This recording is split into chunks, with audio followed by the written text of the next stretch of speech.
For lung cancer, prevention is the best thing which we can offer.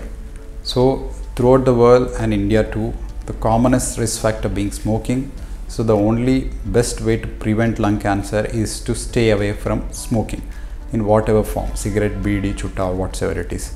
So stay away from both active and passive smoking to reduce your risk for lung cancer. And other than smoking, the other risk factors being having diet good in our fruits and vegetables, and also having active lifestyle and away from the pollution are usual lifestyle suggestions which we suggest to decrease your risk for lung cancer. So first and foremost thing in lung cancer is smoking and smoking. So if you are away from that, probably our risk of having lung cancer is less than 1%.